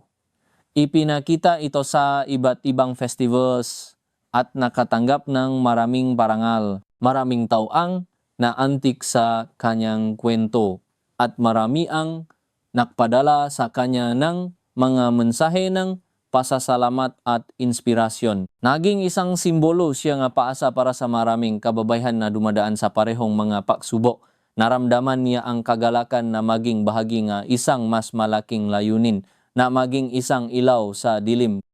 Ang kanyang paglalakbay ay nakbukas ng pinto sa iba't ibang oportunidad.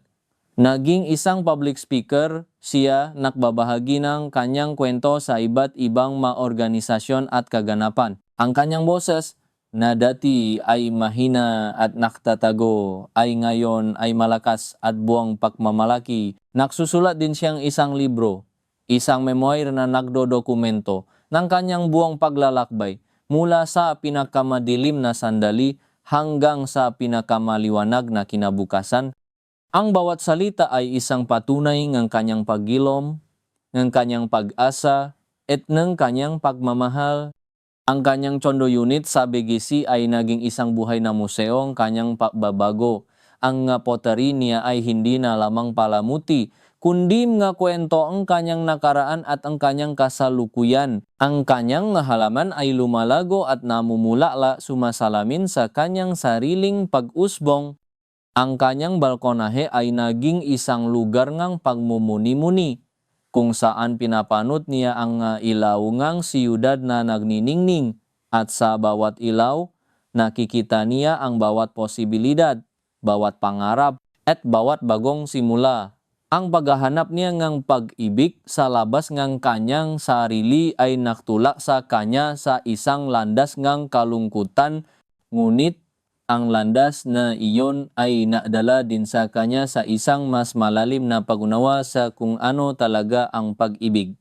Ito ay hindi ang paghahanap ng perpektong tao, kundi ang pagiging isang mas mabuting tao, ang pagmamahal sa sarili, at ang pagmamahal sa mga tao sa kanyang paligid.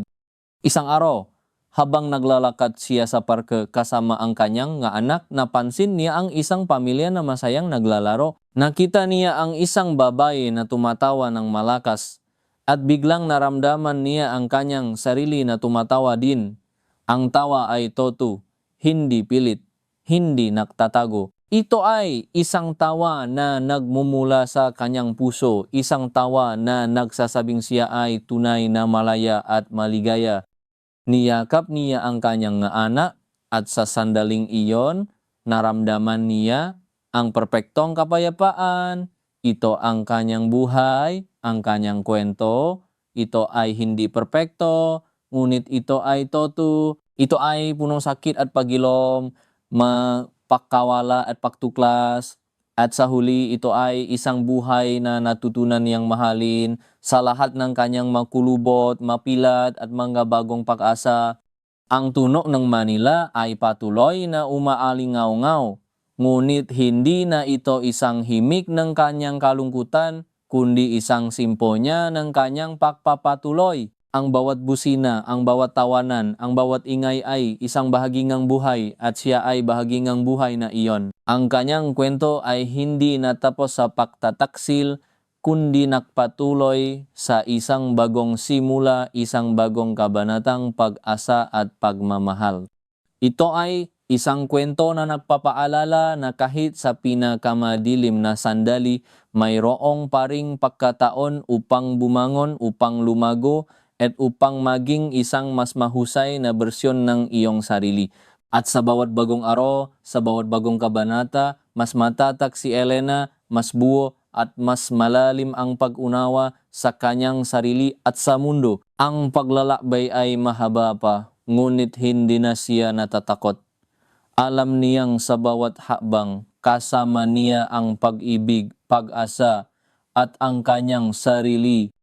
Ang pagiging malaya ay hindi nangangahulugang kawalan ng problema o pagsubok. Ito ay nangangahulugang pagkakaroon ng lakas ng loob na harapin ang mga ito ng may tapang at may tiwala sa sarili. Naranasan niya ito sa isang pagkakataon kung saan kinailangan niyang gumawa ng isang mahirap na desisyon tungkol sa pagpapalawak ng kanyang pottery business. Niyaya siya na isang kilalang art gallery na maging eksklusibo nilang artist na nangangahulugan na mas malaking exposure at kita.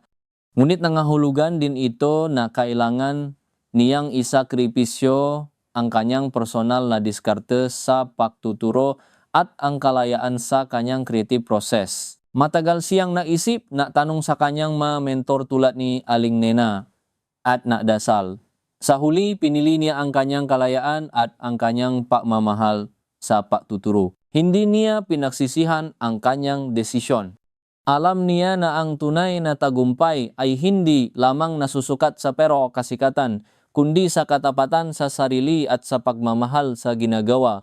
Ang kanyang mga anak ay lumalaki na rin at mayroon na silang sariling mga pangarap at ambisyon. Si Miguel ay naging mahilig sa musika at si Sofia naman ay sumusunod sa yapak niya sa sining, ngunit sa larangan ng pagpipinta. Naging malaking bahagi siyang kanilang mabuhay, hindi lamang bilang isang ina, kundi bilang isang kaibigan at taga-suporta. Sinamahan niya si Miguel sa kanyang magig at sinamahan niya si Sofia sa kanyang mga art exhibit.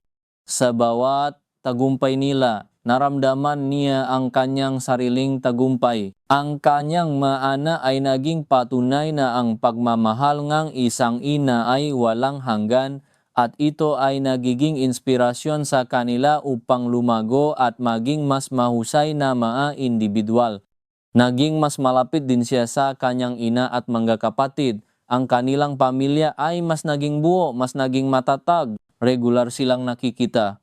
Nakse-celebrate ng holidays at nakbabahagi ng kanilang mga kwento. Sa bawat pagtitipon, nararamdaman niya ang init ng pagmamahal ng pamilya. Isang pagmamahal na naging pundasyon ng kanyang paghilom at pagbabago.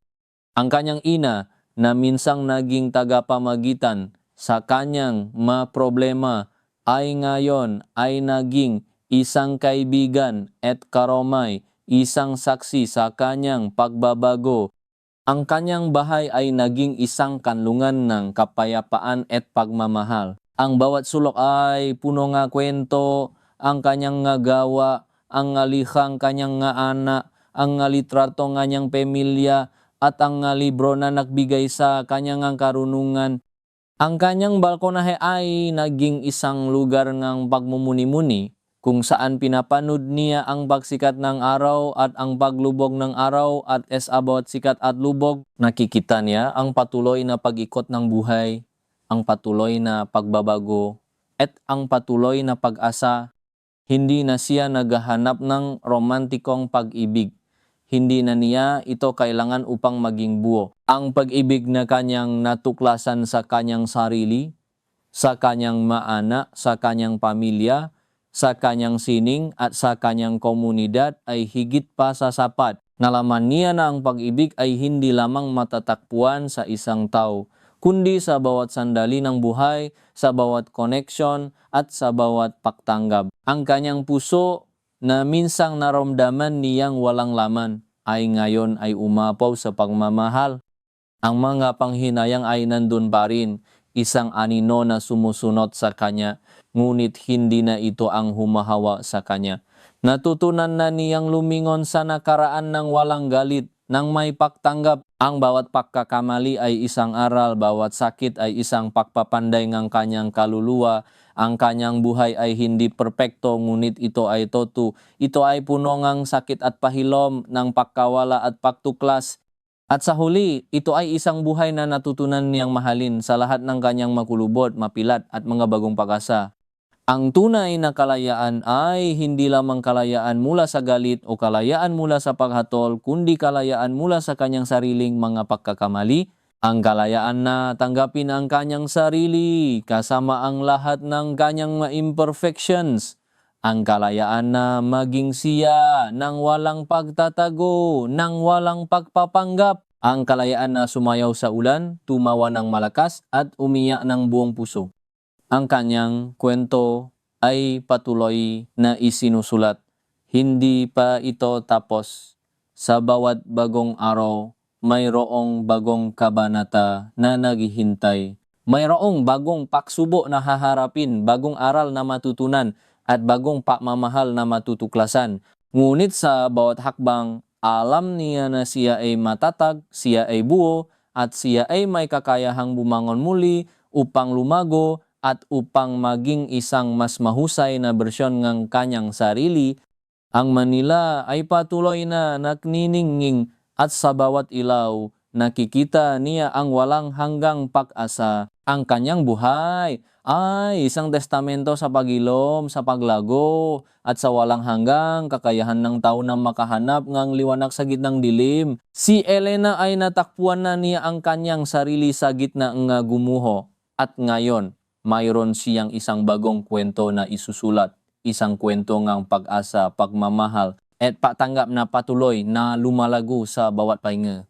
Naging isang biyahe ng pagtuklas sa sarili ang bawat umaga. Kung dati ay nagigising siya na may bigat ng mundo sa kanyang balikat, ngayon ay dinadala siya ng isang banayad na kanta ng maibon at ang amoy ng kape sa kanyang balkonahe. Pinipili niyang simulan ang bawat araw ng may intensyon, isang maikling meditation, ilang minutong pagbabasa o pagdidilig ng kanyang mahalaman. Ang masimpleng ritual na ito ay nagbigay sa kanya ng balansa at kapayapaan. Ang kanyang halaman na minsang naging tanging kasama niya sa pag-iisa ay ngayon ay simbolo ng kanyang pag-unlad. Ang bawat usbong, bawat bagong dahon ay nagpapaalala sa kanya ang kanyang sariling kakayahan na lumago kahit sa pinakamahirap na kondisyon. Ang pakikipag-ugnayan niya sa kanyang maana ay naging mas malalim. Lumipas ang mga taon at si Miguel at Sofia ay nasa kanilang mga huling taon na sa high school. Ang kanilang mga isipan ay nagiging mas komplikado at ang kanilang mga pangarap ay nagiging mas matapang. Naging isang aktibong tagapakinig si Elena. Binibigyan sila ang espasyo upang magpahaya ang kanilang solobin at damdamin ng walang takot sa paghusga. Hindi na siya nagtatangkang diktahan ang kanilang mga desisyon, sa halip ay ginagabayan sila ng may pagmamahal at karunungan gamit ang kanyang sariling mga karanasan bilang isang paalala na ang buhay ay puno nga pagpipilian at ang bawat isa ay mayroong sariling landas. Si Miguel na mahilig sa musika ay pinangarap na magpatuloy sa isang music academy. Si Sofia naman ay desididong maging isang graphic designer. Pinaksasama ang kanyang pagmamahal sa sining at ang kanyang interest sa teknolohiya. Naging kanilang pinakamalaking cheerleader si Elena. Sinusuportahan ang bawat desisyon nila at ipinapaalala sa kanila na ang pagkabigo ay hindi katapusan, kundi isang hakbang patungo sa tagumpay. Ang kanyang relasyon kay Anton ay nagpapatuloy sa isang matanda at magalang na paraan. Mayroong mapagkakataon na nakakasalubong sila sa mga school event o family gathering at sa bawat pagkakataon, mayroong isang banayad na ngiti at isang maikling pausap. Hindi na nila binabalikan ang nakaraan. Ang kanilang pag-uusap ay umikot sa kanilang anak, sa kanilang plano at sa kanilang pangarap. Naintindihan nila na ang kanilang kwento bilang mag-asawa ay tapos na, ngunit ang kanilang kwento bilang magulang ay patuloy na isinusulat ng may paggalang at pagsuporta sa isa't isa. Nagkaroon din nga pagkakataon na humingi ng payo si Anton sa kanya tungkol sa mga desisyon sa buhay at handa siyang tumulong hindi bilang isang dating asawa, kundi bilang isang kaibigan na naalala sa kapakanan ng ama ng kanyang mga anak. Ang kanyang pottery studio ay lumago ng husto.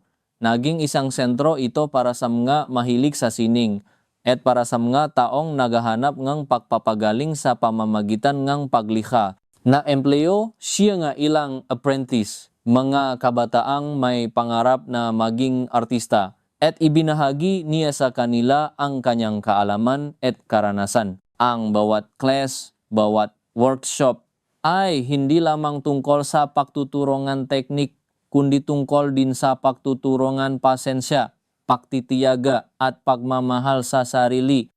Nakita niya ang kanyang sarili sa mga matang kanyang nga estudyanta, ang kanilang nga takot, ang kanilang nga pangarap at ang kanilang nga pag-asa. Naging isang inspirasyon siya sa kanila, isang patunay na ang sining ay hindi lamang isang palamuti kundi isang paraan upang matuklasan ang sarili at upang pagalingin ang kaluluwa. Isang araw habang nasa isang art fair, may lumapit sa kanyang isang babae na may luha sa mga mata. "Ikaw po si Elena, di ba?" Tanong nito, ang boses ay nanginginig. "Binasa ko po ang libro niyo. Napakalaki pong naitulong niyo sa akin. Salamat po." Niyakap niya ang babae at sa sandaling iyon naramdaman niya ang lalim ng kanyang layunin. Hindi lamang siya isang artist, hindi lamang siya isang ina, kundi siya ay isang healer, isang inspirasyon, isang ilaw sa dilim. Ang kanyang kwento na minsang naging pinakamadilim na bahagi ng kanyang buhay ay ngayon ay naging pinakamaliwanag na bahagi. Isang patunay na ang sakit ay maaring maging isang lakas at ang pagkabigo ay maaring maging isang pagkakataon upang lumago. Nagkaroon din siya nga pagkakataon na bumali sa kanyang bayan kung saan siya lumaki.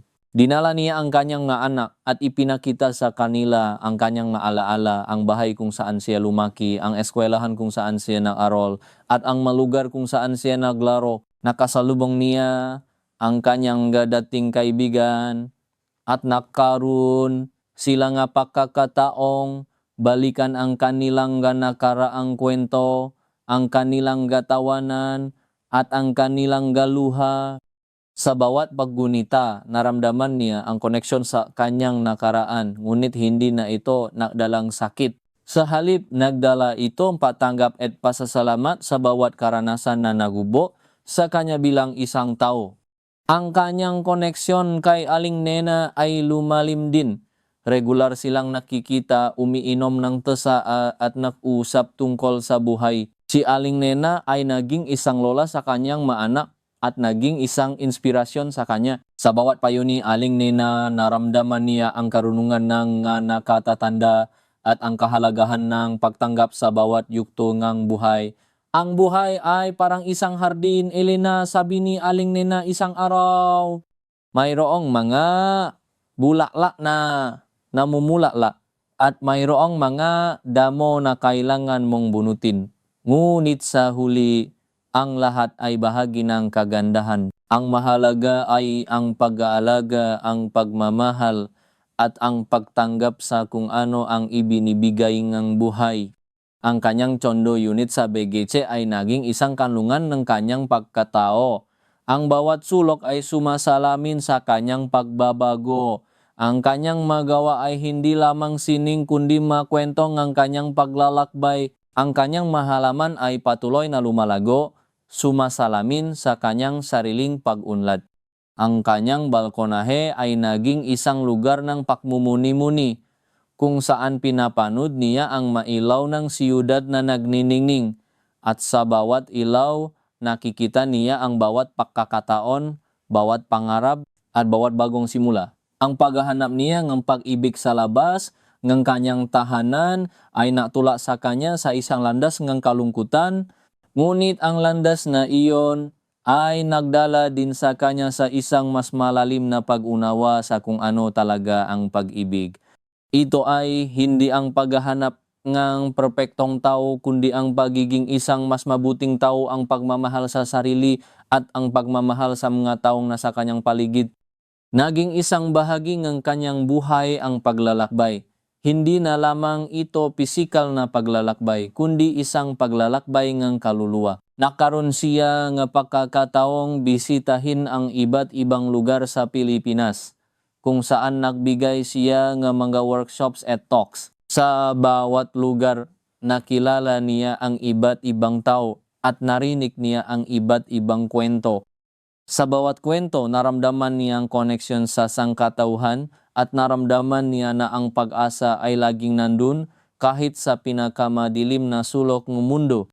Ang kanyang memoir, Ang Luwad at ang Puso, isang kwento ngang pagilom at pag-asa, ay naging isang bestseller. Maraming tao ang naantik sa kanyang kwento at marami ang nagpadala sa kanya ng mga mensahe ng pasasalamat at inspirasyon. Naging isang boses siya para sa mga taong nawawala, para sa mga taong nasasaktan, at para sa mga taong naghahanap ng pag-asa. Ang kanyang libro ay hindi lamang isang kwentong kanyang buhay, kundi isang gabay sa paghilom, isang paalala na ang pagmamahal ay ang pinakamalakas na puwersa sa mundo. Ang mga panghihinayang ay nandun pa rin, isang anino na laging sumusunod sa kanya, ngunit hindi na ito ang humahawak sa kanya. Natutunan na niyang lumingon sa nakaraan ng walang galit, ng may pagtanggap. Ang bawat pagkakamali ay isang aral, bawat sakit ay isang pagpapanday ang kanyang kaluluwa. Ang kanyang puso na minsan ay naramdaman niyang walang laman, ay dahan-dahang napupuno nga pagmamahal na kanyang ibinibigay sa kanyang sarili at sa mga taong nasa kanyang paligid.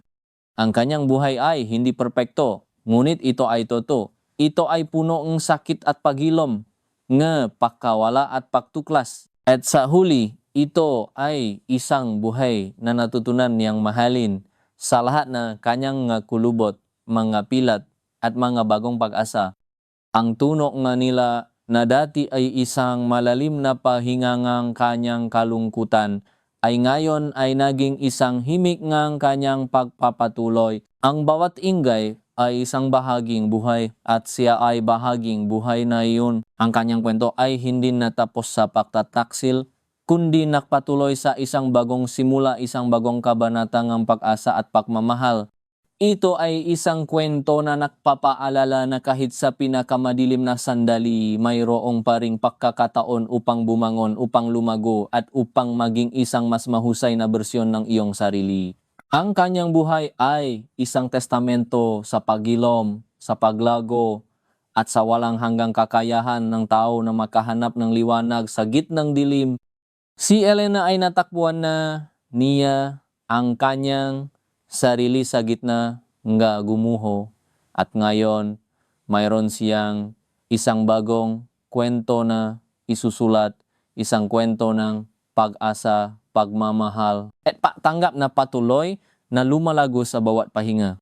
Napakasayang kanyang nga araw. Sa kanyang pottery classes, natutuklasan niya ang iba't ibang kwento ng kanyang mga estudyante. May mga nanay na naghahanap ng distraction mula sa stress ng pagiging magulang.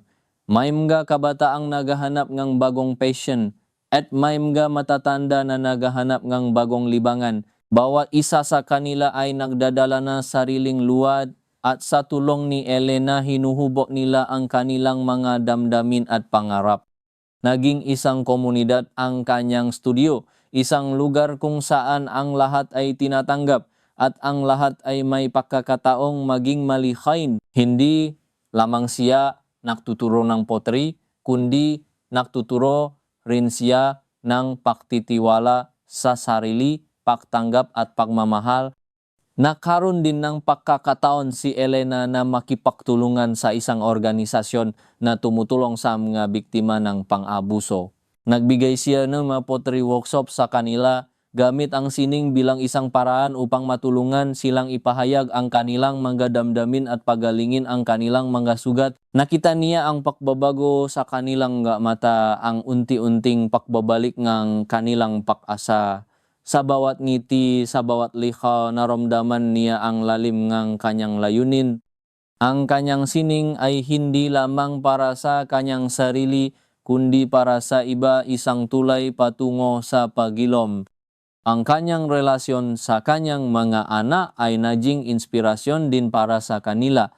Nakita nila ang kanilang ina na bumangon mula sa isang mahirap na sitwasyon at naging isang matatag at masayang babae. Naibigay ito sa kanila na lakas ng loob na harapin ang kanilang sariling pagsubok sa buhay. Naging mas bukas sila sa pagbabahagi ng kanilang mga problema.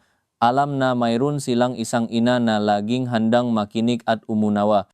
Sa patatapos ng high school ni Miguel at Sofia, nakaroon sila ng isang masayang isang selebrasyon ng patatapos ng isang yugto at simula ng isa pa. Sa pagtitipon, sinabi ni Miguel sa kanyang talumpati, ang aking ina ay ang pinakamalaking inspirasyon sa aking buhay. Itinuro niya sa akin na kahit gaano kahirap ang buhay, mayroon laging pag-asa. Mahal kita, ma. Tumulo ang luha ni Elena, hindi luha ng kalungkutan, kundi luha ng pasasalamat at pagmamahal. Ang kanyang mga kaibigan na dating nawala sa kanyang buhay ay unti-unting bumalik. Naging mas bukas siya sa kanila, ibinahagi niya ang kanyang kwento at nakinig din siya sa kanilang mga kwento. Nagkaroon sila nga mga pagtitipon, mga tawanan at mga luha. Nalaman niya na ang tunay na kaibigan ay laging nandun kahit sa pinakamadilim na sandali. Ang kanilang pagmamahal at suporta ay nagbigay sa kanya ang panibagong lakas. Ang kanyang paglalakbay ay isang patunay na ang buhay ay puno ng sorpresa. May mga hindi inaasahang pagliko, may mga hindi inaasahang pagsubok, at may mga hindi inaasahang pagilom. Ang kanyang buhay ay hindi perpekto, ngunit ito ay totoo. Ito ay puno ng sakit at pagilom, ng pagkawala at pagtuklas. At sa huli, ito ay isang buhay na natutunan niyang mahalin.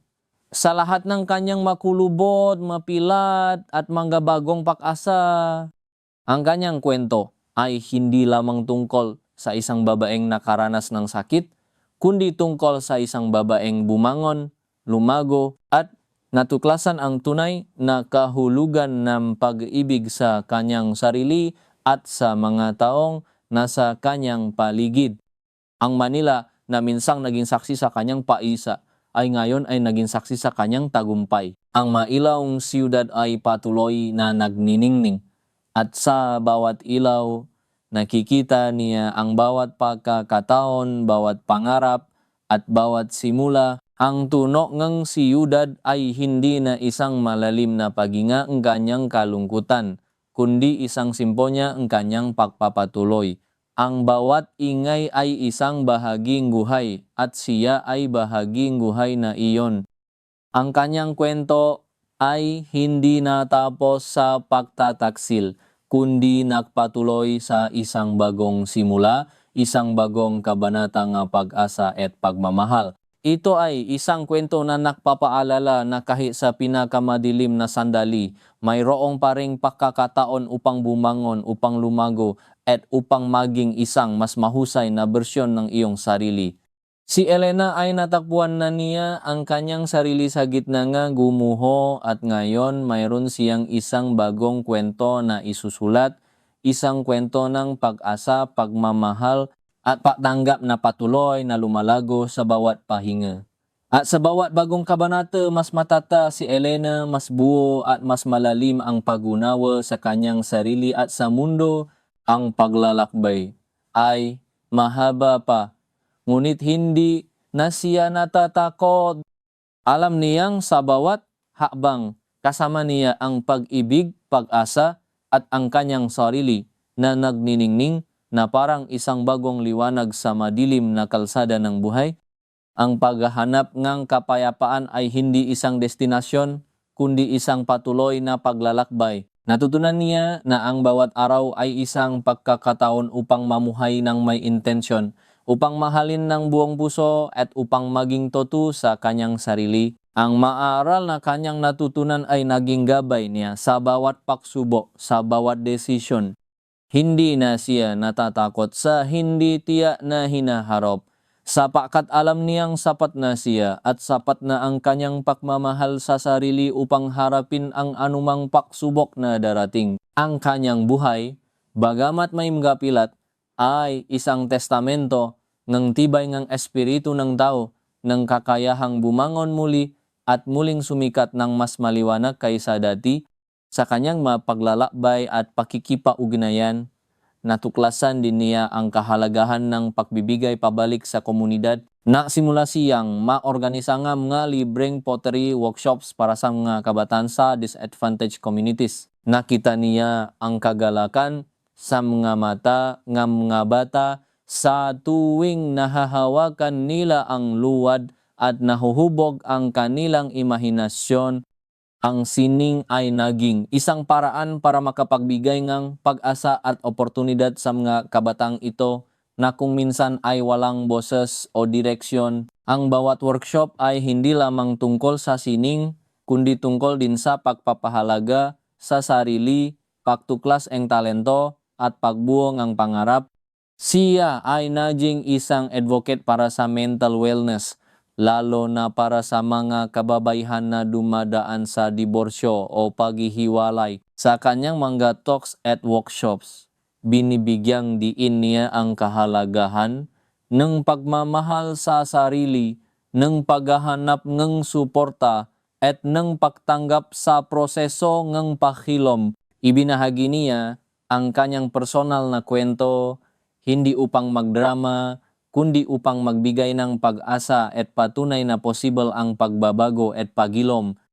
Maraming kababaihan ang naantik sa kanyang kwento at marami ang nagsimulang maganap ng sarili nilang landas patungo sa pagilom. Ang kanyang Chondo unit na dating sumasalamin sa kanyang pag-isa ay ngayon ay puno nga kwentong pagilom, paglago at pagmamahal. Ang kanyang gawa ay hindi lamang palamuti kundi nga simbolong kanyang pagbabago. Ang kanyang halaman ay lumalago at namumulaklak, sumasalamin sa kanyang sariling pag-usbong. Ang kanyang balkonahe ay naging isang lugar ng pagmumuni-muni kung saan pinapanood niya ang mailaw ng siyudad na nagnininging. At sa bawat ilaw, nakikita niya ang bawat pagkakataon, bawat pangarap, at bawat bagong simula. Ang paghahanap niya ng pag-ibig sa labas ng kanyang tahanan ay naktula sa kanya sa isang landas ng kalungkutan. Ngunit ang landas na iyon ay nakdala din sa kanya sa isang mas malalim na pag-unawa sa kung ano talaga ang pag-ibig. Ito ay hindi ang paghahanap ng perpektong tao, kundi ang pagiging isang mas mabuting tao, ang pagmamahal sa sarili at ang pagmamahal sa mga taong nasa kanyang paligid. Ang kanyang paglalakbay ay isang mahaba at masakit na proseso, ngunit ito ay isang proseso na nagdulot ng tunay na kalayaan. Kalayaan mula sa galit, kalayaan mula sa paghatol, at higit sa lahat, kalayaan mula sa kanyang sariling mapagkakamali. Ang kanyang buhay ay hindi perpekto, ngunit ito ay totoo. Ito ay puno nga sakit at pagilom, napakawala at pagtuklas. At sa huli, ito ay isang buhay na natutunan niyang mahalin sa lahat ng kanyang makulubot, mga pilat at mga bagong pag-asa. Ang kanyang kwento ay patunay na ang pagtatapos ay maaaring maging isang bagong simula at ang pagkawasa ay maaaring maging pundasyon ng isang mas magandang bukas. Ang tuno ng Manila na dati ay isang malalim na pahinga ng kanyang kalungkutan ay ngayon ay naging isang himig ng kanyang pagpapatuloy. Ang bawat inggay ay isang bahaging buhay at siya ay bahaging buhay na iyon. Ang kanyang kwento ay hindi natapos sa pagtataksil, kundi nagpatuloy sa isang bagong simula, isang bagong kabanatang pag-asa at pagmamahal. Ito ay isang kwento na nagpapaalala na kahit sa pinakamadilim na sandali, mayroong pa ring pagkakataon upang bumangon, upang lumago, at upang maging isang mas mahusay na bersyon ng iyong sarili. Ang kanyang buhay ay isang testamento sa pagilom, sa paglago, at sa walang hanggang kakayahan ng tao na makahanap ng liwanag sa gitna ng dilim. Si Elena ay natapuan na niya ang kanyang sarili sa gitna nga gumuho at ngayon mayroon siyang isang bagong kwento na isusulat, isang kwento ngang pag-asa, pagmamahal at patanggap na patuloy na lumalago sa bawat pahinga. Ang kanyang paglalakbay ay isang patuloy na sining at siya ang kanyang sariling obra maestra na patuloy na hinuhubog at pinipino ng bawat karanasan at sa bawat pahinga, mas malalim ang kanyang pag-unawa sa sarili, sa mundo at sa walang hanggang kapangyarihan ng pagmamahal.